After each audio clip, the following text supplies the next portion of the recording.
Hi everyone, and thank you for tuning into another episode of the Hold On to Your Heart Project podcast. My name is Jacquie and I'm the host. Today I'll be speaking with William, who shares his life in a vulnerable way.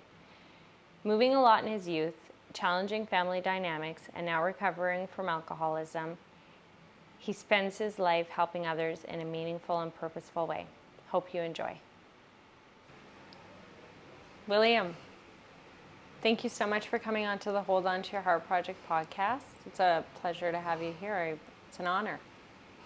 Thank you, Jacquie. It's also an honor for me to be here. Thank you. I gave a brief introduction about you and what your message is, but you wanted to share a little bit about yourself? Yeah, I know I was talking and just recently had something, a tragic event that happened, and I had a person just mentioned to me, and it was really profound, and it really struck home to me that she said, you know what, that, if only our lives had been built on a different foundation. She said, if only our lives hadn't been built on a foundation of sand, we might have had different outcomes and different lives today. Not that my life isn't good today, but for the first 25 or 30 years of my life, that's what it was. It was a whole life was chaos in one form or another, managed chaos. Some of it created by me, and some of it created just because of the family dynamic. And today I got a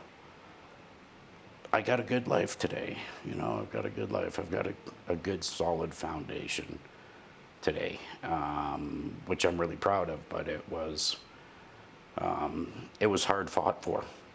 It really was hard fought for. And I like what I do today for my work and my relationships and being involved in my community wherever I can be, which isn't a lot, but wherever I can be. So, and I don't know if that's the right answer, or if not the right answer, the wrong answer. I don't know if that's what you're looking for, but that's what comes to mind when you ask that question. Yeah, I think it's a perfect answer, William, and I feel like this is why I'm so excited to have you on the podcast, because you have a special way of kind of articulating a message, and yeah, it's well appreciated. So yeah, you don't have to go any further with that. I think for me that sums up and makes a lot of sense. And I kind of gave you the lay of the land about the podcast, and I'm sure you've seen some, and kind of just go into saying, like, when I say hold on to your heart, the phrase, what kind of comes up for you, and what do you think of? I knew this question was coming, and I actually percolated a little bit on it today. I wasn't trying to give it too much thought. And I think sometimes it varies for me. If it's personal and if it's family related, it's just about honoring other people's views, even if I don't agree with them, but staying true to myself. My heart was in a place where I used to go before. I used to always go to my head. I always wanted to be the savior. I always wanted to fix things. And holding on to my heart today just means being there to offer support, being there to be a sounding board, and I don't have to fix anything. I just have to create space for people to be supported. When it comes to the family, when I think about the community and the work that I do today, it's very much the same. It's about creating space, being gentle with others, and validation, understanding, right? And clarity. I know for me, from a personal point of view, Holding on to my heart means that I'm allowed to be vulnerable, whether I'm with others or whether I'm alone. I can cry today and feel comfortable with that. I can laugh today and feel comfortable with that. I'm an odd duck. I've only been in Cranbrook for about 16, 17 years. I come from a big city. It's like, I'm always doing something different with my hair and coloring it, and I've got piercings, and I paint my toenails, and, it's just not a Cranbrook thing. I was kind of, when I first got here, I was, I don't know how to say this correctly, so I'll just call it like, I met a lot of the old boys club, and this isn't an old boys kind of thing, but I just wasn't allowing, I didn't allow them to break my spirit and break the person that I was. And today, I led a whole life of trying to be what other people wanted me to be, for one reason or another, whether it was for acceptance, whether it was for recognition, whether it was for sex, as an example, always conforming to what other people wanted me to be.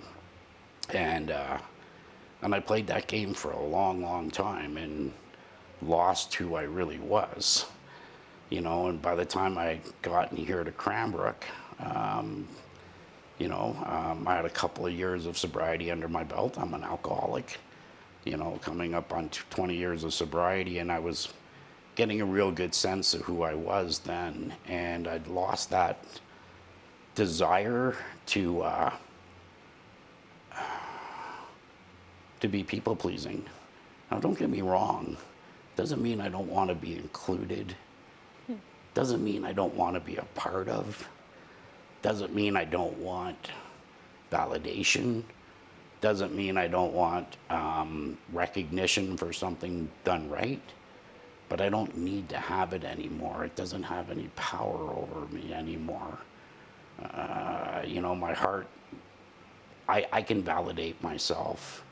I can do things and not have to speak about it in terms of kindness or in terms of just wanting to help. I had someone last week, they didn't take me up on it, and without even asking my wife, someone I know that's also in recovery, I found out that they weren't gonna be with anybody for Thanksgiving, and her children were going with their father for Thanksgiving, and she had no place to go, and she seemed really sad about it. And I just opened up my home and said, come to mine for Thanksgiving dinner, just because I could.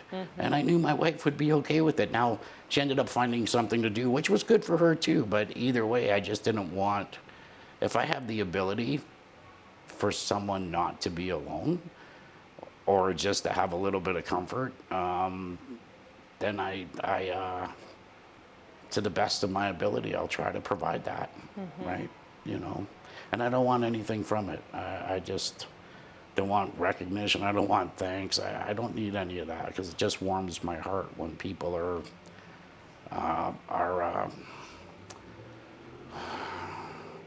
when you have a sense of family, a sense of community, a sense of belonging, right? And I know what it is to not have a sense of belonging, to not have a sense of community, to not even have a sense of family. Do you want to share some of that, those pieces, those lessons that you had to learn in the not having to get you where you are today, and a lot of the having and the, I guess, being able to give back because you have it to give? Yeah, you know what, I can try, and I will try to, not make it really, really big, because you know what? There used to be a time when I didn't like myself, but I could spend hours talking about me, and I don't have to. So I'm first generation Canadian. I'm the first child born outside of Great Britain. All my aunts, my grandparents have passed now, but my aunts, my uncles, my cousins, they all still live in Scotland or in England. They move back and forth. My mom and dad came here in 1965, and I was born in 66. And, I have my sister who just passed away last week. She was my adopted sister, adopted by my father. She was my mom's daughter, but we don't have the same father. And I have a younger brother who's 14 months younger than me. That we have the same father and same mother. And unfortunately, when they first came to Canada, life didn't go too well for my dad. He was a hardworking man. He was a heavy-duty mechanic, fixing mining equipment. But for the first couple of years here in Canada, he found it really hard to find work. And my mom became the breadwinner. She was out of the house. And my sister was 9 years older than me, so she took on a lot of the, I guess, motherly roles, I suppose. And my mom hated Canada. She hated, at least that's what I've been told. Of course, I wouldn't know this when I'm just a baby, but she hated Canada and she wanted to go back to Scotland. She wanted to take me back to Scotland and be raised with my aunts and uncles and cousins, because all my mom had here was her daughter and her husband and now me, and she's in a foreign country that she's not liking much.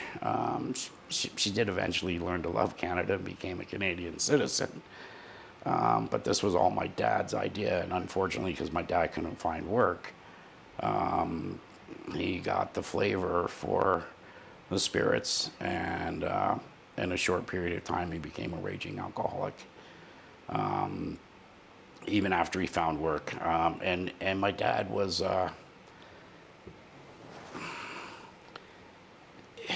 he was a really, really loving man. He was mostly a happy-go-lucky drunk, still the same. However, if my dad drank beer, he was really, really easy to manipulate, and he was the life of the party. I could get anything off my dad when he was drinking beer, but when he drank harder spirits, he was very, very violent. Very, very violent man. And very violent towards my mother. Very violent towards my sister. But not towards me and my brother. And I don't know why. But he wasn't, and it's not my, wondering why now. I stopped wondering a long time ago. But, so there was a lot of secrecy in our house. Like, we couldn't talk about my dad's drinking. I didn't have friends that would come over and visit our house often because of my dad's drinking. And if I would go to friends' houses, I had to be quiet, and it was a secret. And I saw they lived a different type of way than what was going on in my house. And for whatever reason, I thought they were the abnormal ones, right? Because my house was normal. And but I also learned that when my dad was drinking heavier spirits, I learned how to be quiet, and I learned how to sneak around, and I learned how to be not seen, and I learned how to escape and be out of the path of his rage. Not that I don't know if he would ever have hit me or my brother, but it was possible. So, like, even before I took my very first drink, I was already living with a lot of isms. I was secretive, I was manipulative, I knew how to hide, I knew how to distract, I knew I had a lot of these characteristics built into survival, I guess, if you want to call it that, when I was a young kid. Fast forward a little bit, when I was about 7 or 8, my mom and dad had separated when I was 4. And was it due to the violence? it was due to the violence. It was due to his drinking. Yeah. right? You know, my mom loved my dad to the day she died, but she couldn't tolerate his violence. And unfortunately, though, when my mom started dating again, she got mixed up in recreational drugs. Nothing really, really heavy. It was like pot, and I don't know if she did anything else. I never seen it, but I did see her smoke pot. You know, I smoked my first joint with my mom when I was 13 years old. I used to be her drug runner. I used to go and get her stuff, and I'd be rewarded. That's not normal behavior. I don't want to put my mom down or put her in a bad light, but that's the reality. That's the life that I grew up with. You know, and her boyfriends drank. They weren't alcoholic, but you know, it was okay. It was manly to have a drink. It was manly, but I miss my dad. So I spent a lot of time convincing my mom to go and live with my father. And my father never ever said no. I can't say that he was a good father or a bad father. I can only say that he tried to give me what he believed I needed. And I can't judge that today. He was a man with his own faults, just as I'm a man with my own faults. But I loved him fiercely. I loved him fiercely, and I would be with him for 4 or 5 months. And then my mom would show up for a visit, and she wouldn't like the condition that I was in, whether it be my clothing was too small or my hair looked like it hadn't been washed or whatever the case may be. And she would yank me back home, back into her life. And this went back and forth ever since I was a little kid. And then when she actually decided to file for divorce, she didn't know what it was going to be like. So she sent me and my brother to Scotland without her. I'd met my grandparents, had been over for a visit, but I didn't know who they were. You know, I'm meeting my cousins and my aunts and my uncles and my nephews, and for the first month or two, my Uncle Frank, when we had gotten there, he'd just been in an accident. He was at a football match, or soccer is what they call it in Canada, but he'd been in a football match. They're big Glasgow Rangers supporters, and they went to a final match against another team, Glasgow Celtics. And my brother-in-law tried to break up a fight, or my uncle tried to break up a fight in a hotel bar room, and he had his skull crushed in with a beer mug. And luckily he lived, but for the first couple of months we were at home, he was blind and he was half paralyzed, and you know, and I was living with 2 elderly adults and my grandparents, and my grandmother ruled with an iron fist. My grandfather was just really, really gentle. But my grandmother ruled with an iron fist. So like I'd be in bed crying a lot at night because I was missing my mom and missing my dad. And, you know, my Uncle Frank would get sent in to give us the beating, right? Grandma has ordered, but he would just come in and slap the pillows and stuff and tell us to scream out, right? Because he knows what it was like growing up, I guess.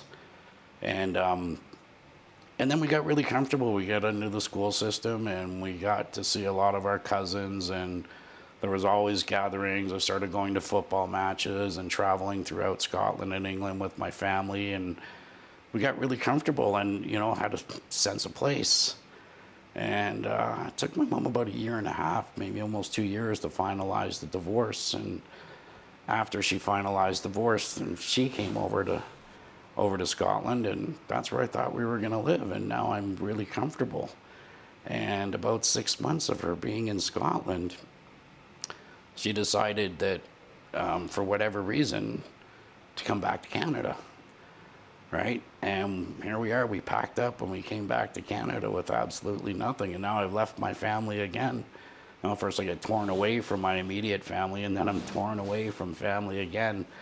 And we come back to Canada, and my mom, to the day that she died, said that we came back to Canada because I was pining for my dad and I was missing my dad too much. I don't remember it that way, but I guess it's possible. I guess it's true. You know, a lot of those times and timelines and time frames, I don't have 100% down. I think I've tried to block off a lot of the stuff, but I resented my mom.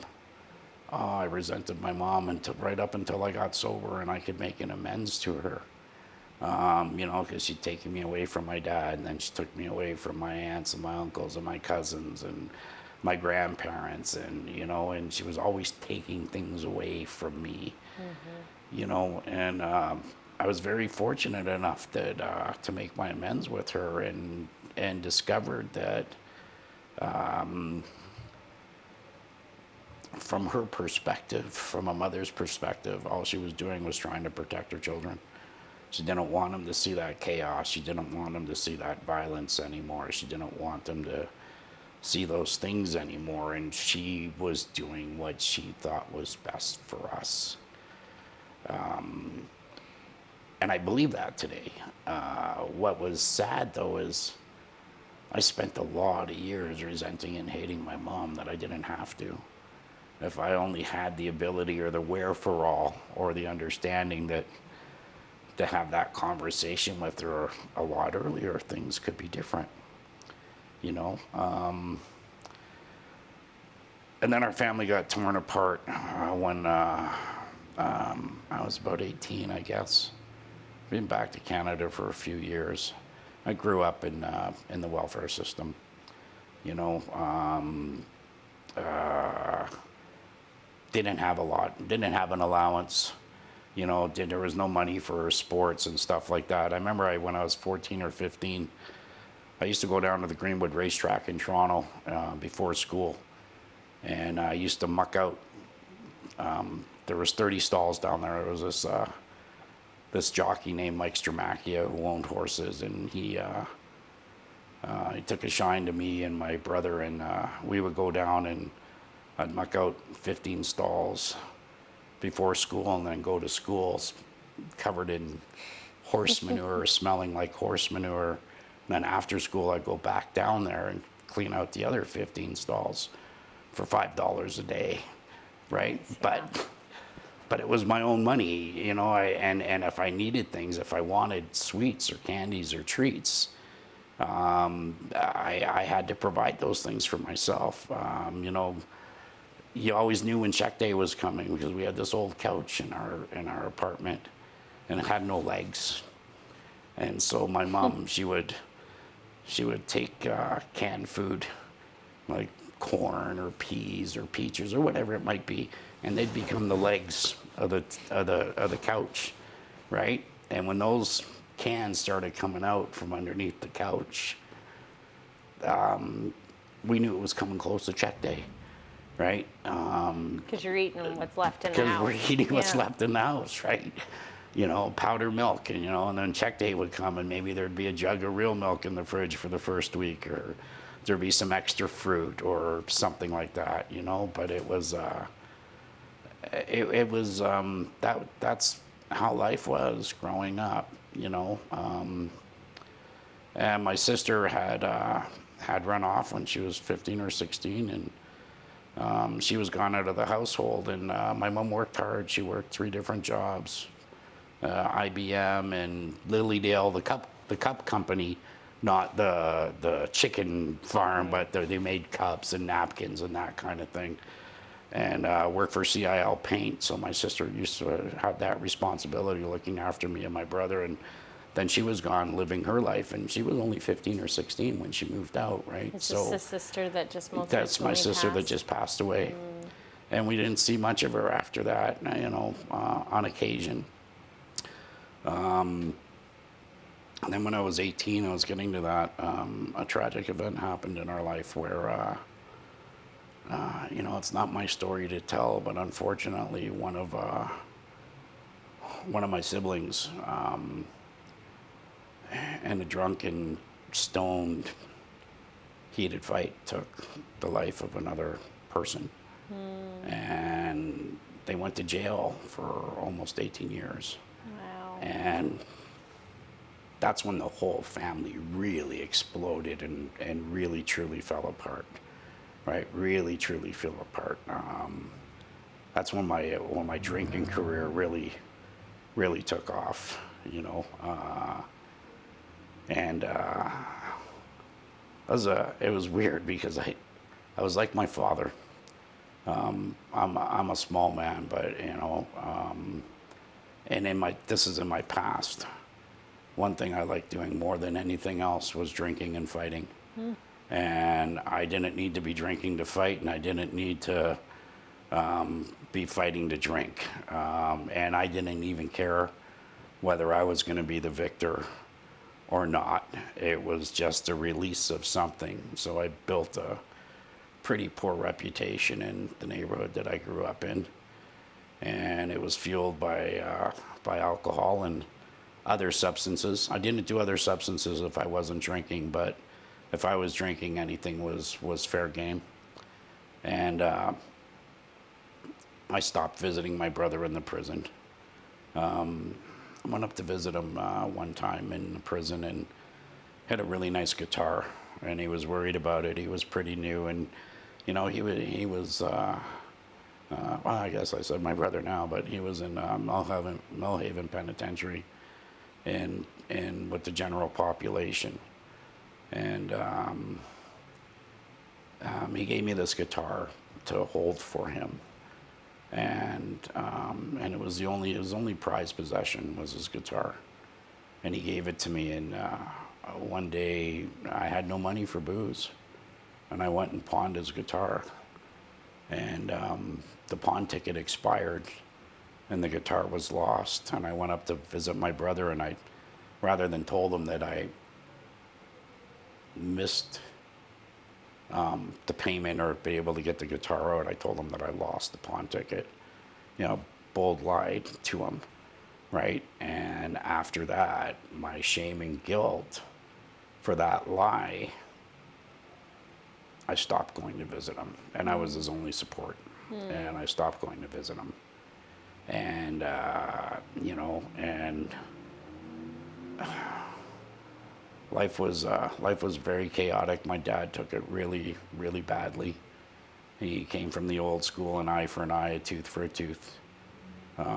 He wished Canada still had the death sentence.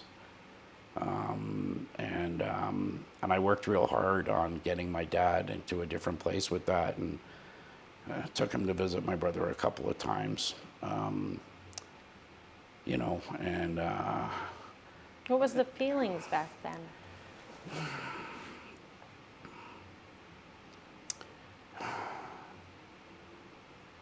If you think about your dad and taking him, and you know what? It made me really proud. It scared me too, because I didn't know how my dad was going to react when he actually had that visit with my brother. We went up for a couple of trailer visits, so we spent the whole weekend in a trailer inside the prison, and and it was really sad too. I could see how hurt, how much pain that my dad was in from knowing that someone of his blood had the ability to create that to do that, to take another person's life. And we would go up and visit, and it was no unexpected thing. We come out of there, and my dad would proceed to get more drunk than what he normally would. And that was hard. That was hard to watch too. But it was hard to watch, but I participated along in it too. I became my dad's drinking buddy, and we drank a lot together. As a matter of fact, for a long time, it was the only connection that we had, was that drinking. If I wanted to spend time with my dad, whether he was working or not, he was always busy doing something else. Or he had other things, and maybe tomorrow or maybe next week. But I could call him at any time and say, hey, you want to meet for a couple of beers? And he'd be there in a moment. so you and your dad are kind of visiting your brother in prison at this time and drinking together and have kind of a special bond with alcohol. Yep. And what from there? You know, well, I guess because my dad was drunk all the time, I was the one that always was driving him up to the prison. You know, it's up in Kingston, and we're in Toronto, and it's like going, I guess, from here to almost Calgary, driving wise. And my dad was never sober enough to be able to drink, and then I stopped going to visit my brother because of the shame of what happened with the guitar. Yeah. So, so now, you know, my brother is completely on his own, and doing what he needs to do to survive. And, you know, I'm really proud. Like, I'm really proud to say that my brother's been out of jail now for almost 20 years, you know, and he's never reoffended. He owned his own company for a while. You know, he has a wonderful, beautiful family with children. He's very helpful in his community, and he's got a hard look on life, but he's a really good man. He always was. He was a good kid. It was an unfortunate event that happened that took another man's life, and whatever reason the court system decided to give him a life sentence, right? Well, he got 16, he got life 16, so he had to at least serve 16 years before he was eligible for parole. But that all fell on the wayward side, and, you know, and I then, you know what, me and my dad had a little bit of a falling out, and I didn't know how to keep in touch with him, and I was visiting my mom all the time, but my mom used to, she loved all of her children, but she used to create chaos. And I'd go to my mom's, and you wouldn't believe what your brother had done, or you wouldn't believe what your sister had done, and my sister would go, and you wouldn't believe what Frank had done, you wouldn't believe what William has done. So we were always in this triangle of fighting with each other, and none of it was because of our own rivalries with each other. It was always mom-centered, you know. But you know, but my mom loved us, and I don't know, like it was really dysfunctional love, but I do believe that she loved us to the best of her ability, you know. And she tried to do with what she had doing, raising 3 kids on your own in the 70s and 80s. I couldn't see that being an early task. I ended up moving out when I was 15 and started working full time, and I went and I got a bartending license because I knew if I was a bartender, I could call my dad and he would come down to my bar, and it would just carry on, right? You know, and you know, and I didn't have much contact with my brother or with my sister, but I started taking hostages, you know, because I suffered from all of those isms, and I was drinking, and I started taking, I like to say, taking hostages. Like I have 4 biological children with 3 different people, and the only thing I managed to do right in that situation is all of my children have good, close relationships still to this day with each other. And it was only partially my doing. You know, it was only partially my doing, but I grew up with these feelings of abandonment and all these issues. And then I got sober when I was 37. I didn't want to get sober. I didn't realize I was an alcoholic. I was a highly functioning alcoholic. I never missed a day of work. I've never had a hangover in my life. I don't know what it is to have a hangover. One of my exes said, well, it's because you were never sober to have one, right? I would have irritability and stuff, but I worked hard, and I ran a catering business, multi-million-dollar catering business.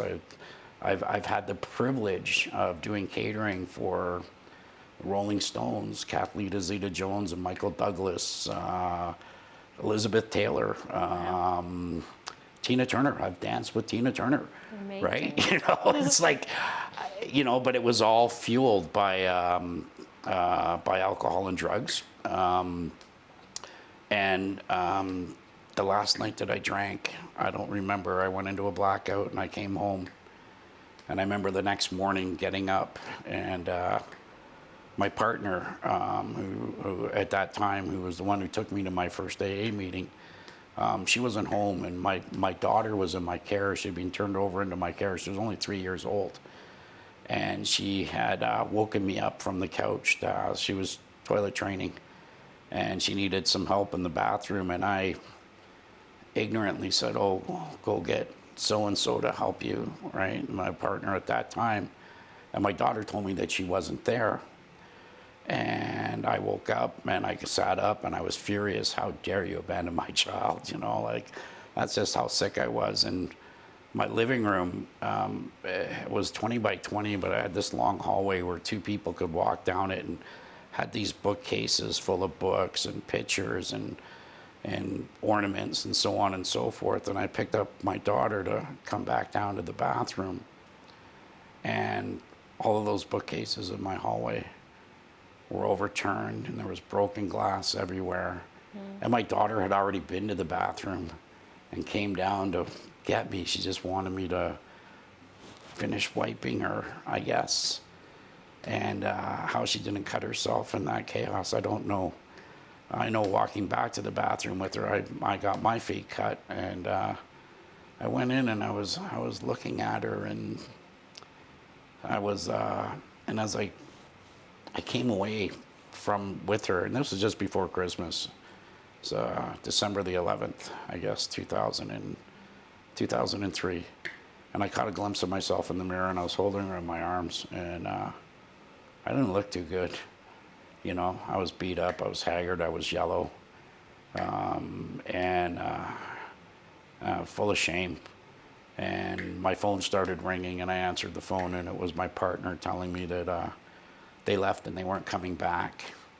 My daughter came into my care from the Children's Aid Society, which is same kind of thing as the family responsibility office out here.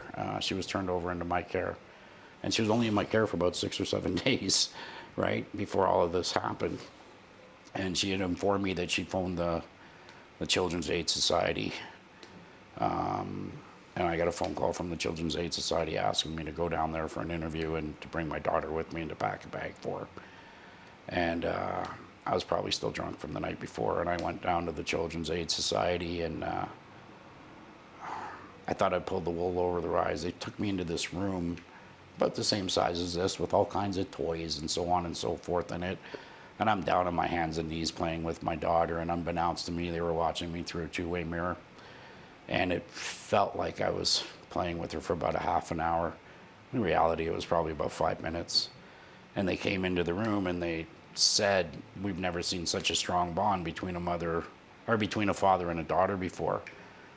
She's already been through a tragic event, being ripped away from her mom, and we think it'd be wrong to take her out of your care. We're going to open up a case file for you, and we want you to come down once a month." And they told me I could go. And I thought, oh my God, I got the wool pulled over their eyes. And as I was walking out the door, the counselor, her name was Karen Clark. I phone her every year still. Her name was Karen Clark, and she said, "Is there any other support you need, William?" And I knew fair well that I could probably lose my daughter, and I don't know why. Call it an act of providence or whatever you want to call it. But I turned around and looked at her, and I said, "Yeah, I think I have a drinking problem." They still let me keep my daughter. And they told me that if my life hadn't changed in about 3 months, that they were going to take her away from me, right? That I was going to lose her. And I said, okay. And the next day I went to my very first 12-step meeting. I didn't want to be there. I had support. It was in a rundown, it was in a shelter for wayward and displaced men. And it wasn't it was a drop-in place, 24 hours a day kind of drop-in place. And it was one of the worst blizzards in Toronto. And it was in a rundown CDO part of downtown Toronto, and I showed up there. And there were about 6 men in that room. None of them were sober, except for the gentleman chairing the meeting. None of those men were sober. They were there out of the cold for the free coffee and sandwiches, and you could still smoke in the rooms at that time. They were there for the cigarettes. And I think that's when I had my first revelation, because normally I'd see those people, that type of people, my type of people in a lot of ways. And I would just think, oh my God, I don't have to be there. I'm not as bad as they are. And for whatever reason, I said, oh my God, if I don't do something different with my life, this is where I'm going to be.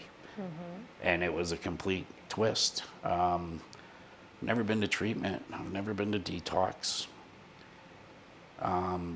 But since that very first meeting, I've managed to be sober and drug-free.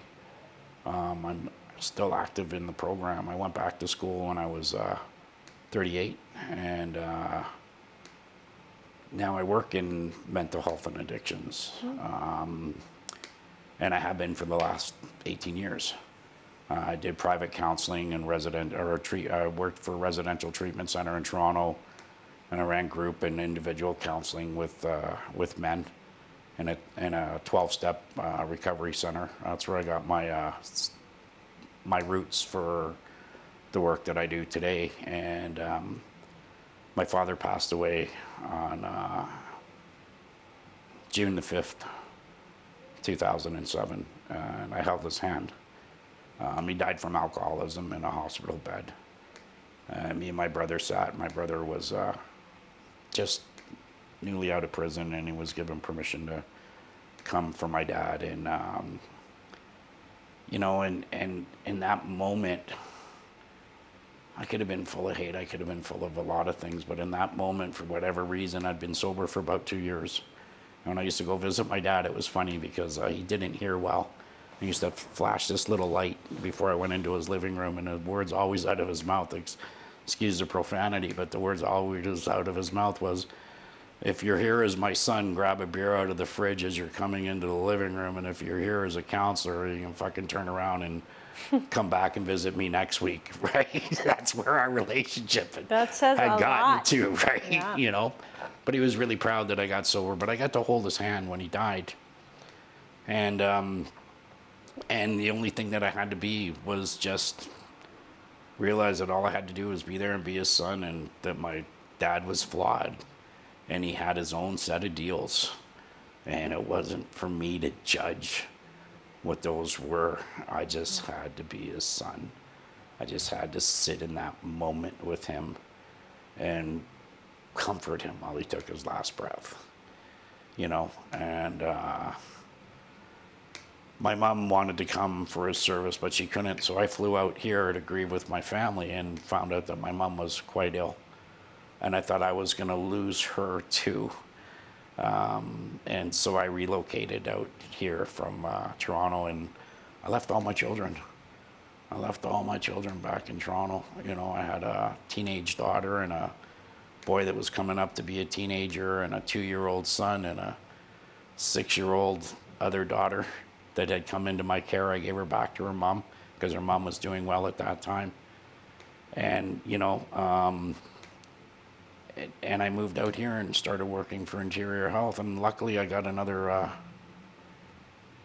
good 15 years with my mom. She didn't pass away, and I got to be with my mom, but the sacrifice was leaving my kids, leaving my community, leaving my friends. You know, there was a falling out. My oldest son, I'm really proud of him. He's a gay man and has been. Came out when he was in junior high school, and I always supported him. But he took me moving out here really hard, and so did my oldest daughter for a few years, and we lost relations. And when I was about 13 years sober, I didn't have a sponsor, and I didn't know what was going on, but you know, I was still going to meetings, but I had a lot of resentment towards the meetings here and the way things operated, and I couldn't get a sponsor. No one wanted to sponsor me because I was from Toronto and I had a great program, but I had no accountability to my wife, who's also in the program. And I wouldn't recommend you sponsor your partners because it just doesn't work, because it's really easy to co-sign each other's crap.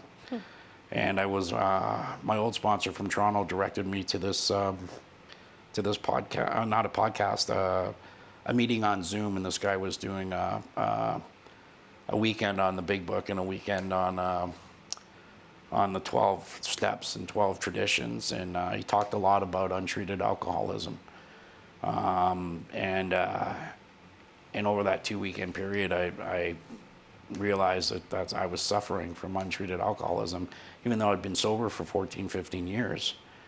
I don't know why to this day I didn't pick up a drink or put a gun in my mouth, because I was happy in my marriage, but everything else around me I hated, I detested, and I didn't have a very good outlook on the world or on people in general in a lot of ways.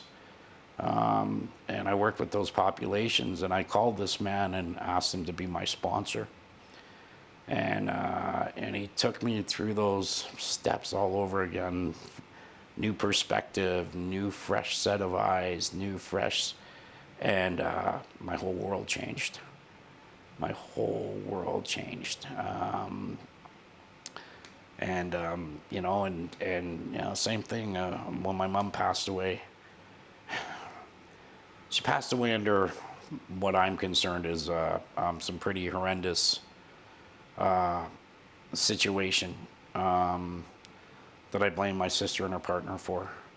And after my mom was buried, and my sister cleaned out all of her apartment and stuff and took all of her stuff, and we broke our ties. And my sister was here in the community at that time, and I hadn't talked to her in all that time. And then I got a phone call from my niece last Friday saying that my sister had passed away. And it devastated me, because I love my sister very much. My brother doesn't have a lot of love for my sister, but he's got his own reasons. And I don't judge him for whatever it is. But, you know, next week sometime, early next week, I get to go down to Vancouver and have a viewing with my sister. The program and the steps that I've taken to ensure that I can live the best kind of life that I can, and offer that to other people, is, you know what, I had the capacity to call her partner, a man that I don't really like, but I had the ability to call him and say, you know what, I want to offer my condolences. You're a hurting person. You're sad. You know, it must be really, really terrible for you. You know, and we got to talk a little bit, and I didn't see him from the perspective of what the bad person that I want to believe that he is. But I know that's not true, because one of the things that I've learned in my journey is that everybody has worth, and they have value, and they have purpose. You know, and I know what it's like to not feel worthy, or not to have value, or not to have purpose. And if people didn't take their time with me to show me that, and to make me have it in my heart, you know, holding on to my heart, right? I realize what it does for other people. I like to say the higher power of my misunderstanding, because it is. I just know that when I tap into that source, I find answers, and I find solutions, and I can take the next right action. And if I'm still not sure, I can call my sponsor, and he'll tell me. But, you know, I don't know what more is to be revealed by my higher power. And if you were to ask me to quantify what my higher power has given me, I don't think I could answer that truthfully. What I could answer, though, is what he's taken away. He's taken away guilt. He's taken away shame. He's taken away anger. He's taken away remorse. He's taken away resentment. He's taken away fear. You know, all of these things have been removed from me, because that's how I lived my whole entire life. A fearful, scared little boy who wanted to be a big man in a big world. And the reality was, I had no clue how to do that, and I was too stubborn and too full of pride and ego to take advice from others. I don't have that today. Today, all I want to do, I wake up in the morning, and before I leave my door, I have a prayer that I offer to myself. Like I said, I don't know what I'm praying to, but my prayer is when I'm leaving my door, I say, please remove obstacles and barriers that prevent me of being of maximum service to those about me and to you. Show me the way. Every single day, that's how I start my day. Doesn't mean that every day goes well, no. but that's how I start my day every day, with the intent of being available for anybody that needs it. And I don't care who that is. That's not important. The important thing is that I'm there. And if I have the ability to brighten somebody else's day or help them with something, or just to sit so they can have space to tell their story, I'm not only privileged with that, but I'm honored by it. I'm really honored. I don't take it lightly.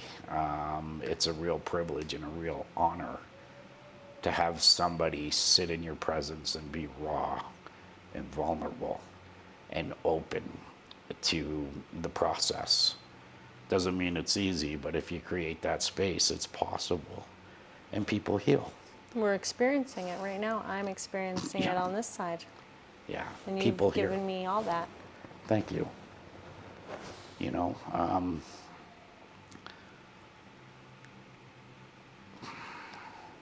it doesn't seem like that long ago, but there was a time in my life where I didn't want to live.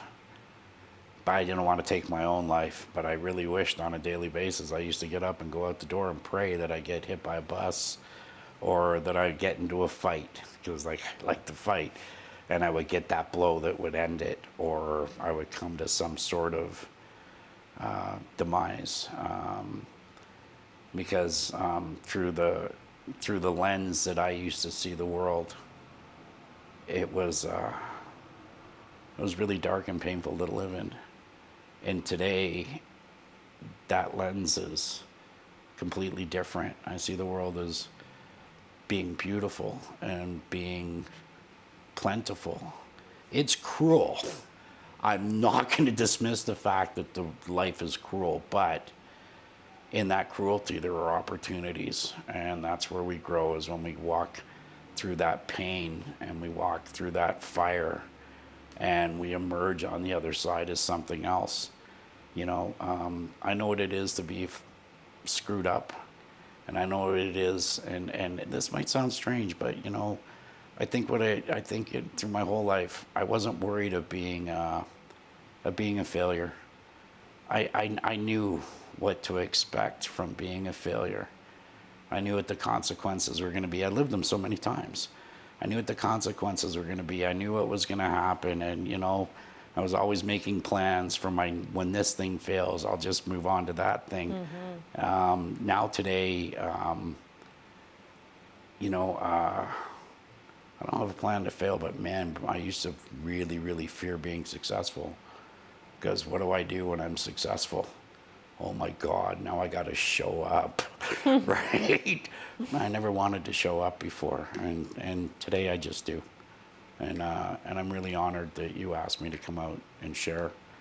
And I'm really good that my foundation isn't built on sand anymore. Yeah, that's kind of what I was thinking of when we were explaining everything that your higher power's taken away from you, and how kind of you've created your life, right? And just referring back to that piece of it's no longer that, and No. you're no longer suffering in resentments and guilt and shame and the things of the past, and you've seemed to really make way with forgiveness and all of that. And like, I really tickle a lot when you were talking about being with your dad at the bedside, right? There's plenty of reasons to probably be upset and to, you know, to have these things that would hold you back from showing up and being fully present for him. But Yeah. like you had the ability, you found the ability, and you know, the path you chose to get off on, like off and onto this one, another one that is just way more wholesome.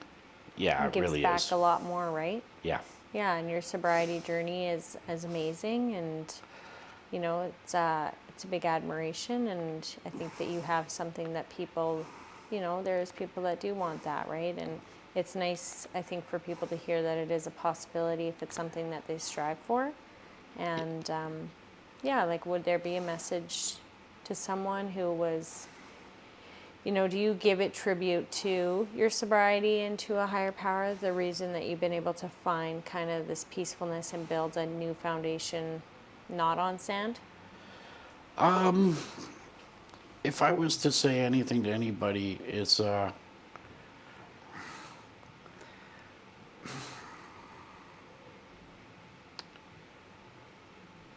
there's just so much. I'm just thinking it's just to you know, try to find space to hold on to your heart. You know, it's I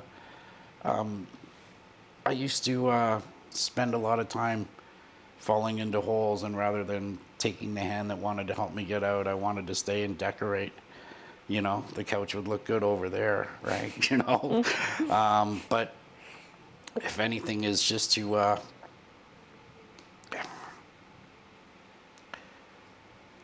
you don't have to trust in anything. You just need to try to give it a little bit of trust to the process. And when it comes to the spiritual piece, it'll come in time. It'll come in time. Like, you don't have to have it in the beginning. You don't have to want it in the beginning. Mine was an educational variety. It wasn't a burning bush kind of thing. And it's okay. It's really okay to be mad. It's okay to be angry. It's okay to be sad, right? It's okay to be sad. Just don't be any of those things alone. There's always someone that'll listen if you're willing to be vulnerable. You know, yeah, just don't be those things alone. You know, that's all I can think of right now. You know, when I really think about it, is I know the difference. Life is much better surrounded by people who care, and they don't want anything except for you to have an opportunity to have a better life than the one that you're currently living. You know, and I still find that true to this day. I'm living a good life today, but there are people out there who still want me to achieve a better quality of living than the one I'm having now. You know, and that's inspirational. And that's inspirational. And if you take the time, they'll show you exactly how to achieve that. How are you feeling with the grief with your sister who's just recently passed? With my sister, if I'm feeling two things. I'm really at peace with her passing. She's not suffering anymore, and I like to think that she's dancing with my mom and dad in you know, in a house built by God, to put it, you know, loosely, and that's okay. I feel good that way. Still struggling with a little bit of guilt because I really closed the door hard on my sister when my mom passed away. You know, for the circumstances and everything, and I really closed the door hard. And who knows, if I'd have left the door open, she might have called. She might have called for help. Yeah, you know, if I hadn't closed the door so hard and I had left an opportunity for my sister to be able to reach out to me, she might not be dead today. I don't know that, though. Like, I don't know that. So, you know, it kind of feels like almost like a false guilt, like I'm I don't know exactly how to explain it, except for there's something that I'm nurturing in that guilt, and it's providing me with something. I just can't quantify what that is. And it just tells me that I have to be willing to find the place that I was before, when I gave up, when I forgave myself for all the things, the awful things that I believed that I had done to others, right? You know, this is new and it's fresh. And so I feel guilt, but I haven't forgiven myself yet. I've forgiven everybody else and everything else, but I still haven't forgiven William, and maybe I'll be able to do that once I put her to rest. Right? All I want to do right now is just to go down for the viewing, and really, I don't even really have to go to Vancouver. Well, I do have to go to Vancouver, but I just want to be there to support my nieces and whatever they're doing. Like my oldest niece, she's almost 50. My sister had her when she was really young, and she turned over her other two girls to her to raise when they were 13 and 3, right? And now they're in their 30s and mid 20s. I know my two older nieces, but my youngest one only vaguely remembers me and only knows me in pictures. I didn't have a relationship with them. Yeah. You know, and who knows, maybe with my sister's passing, that gets to, we get to start to rebuild that. That's my hope. They say that. Sometimes that's what That's my happens in hope, those situations, you know. right? Yeah. You know, it brought me and when my mom passed away, it brought me and my brother closer than we've ever been. Yeah. And we're still incredibly close to this day. We talk every other day. The conversation doesn't end without an "I love you" from both of us. You know. Yeah, super special. And that's beautiful. Yeah. You know, so. I know you kind of hopped on here and you didn't really know what the format was going to be, and I didn't know what the conversation would bring, and we've totally just kind of put this together. You obviously more so than me. I've just been kind of absorbing and listening to you share your story, which I think there's a lot of really big takeaways from here tonight, and I really do appreciate you being on here. Is there anything that you thought maybe you would share that you haven't gotten a chance to, that you feel you really want to? The only thing that I can really share that I haven't had a chance to is just my gratitude towards you and for spearheading this project, and the reason behind it. I didn't know. You know, I get to sit here and listen to you say that you're really grateful and you have more insight to me. You know what? Creating this space and this platform for being able to talk has created insight for me. You know, That's what it's about. and that's really beautiful, right?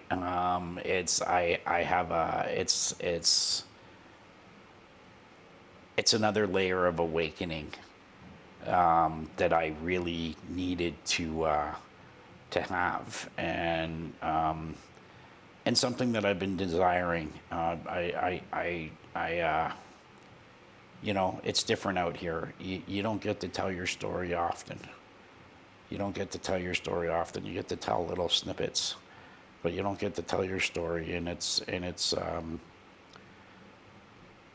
it makes me feel whole. You know. I'm glad. Yeah. I'm really grateful for tonight. And we must be close to time. We must be. We'll wrap her up there. Thank you so much, William, for coming on. I really appreciate it. And yeah, full of gratitude. Thank you. Thank you. Okay. Hey, I'm Morgan. I'm the producer of the Hold On to Your Heart Project podcast. Thanks for tuning in to another episode. If you'd like to find out more about what we're all about and check out other episodes, you can find us at holdontoyourheartproject.com or on YouTube and Instagram at Hold On to Your Heart Project. Thanks for stopping by.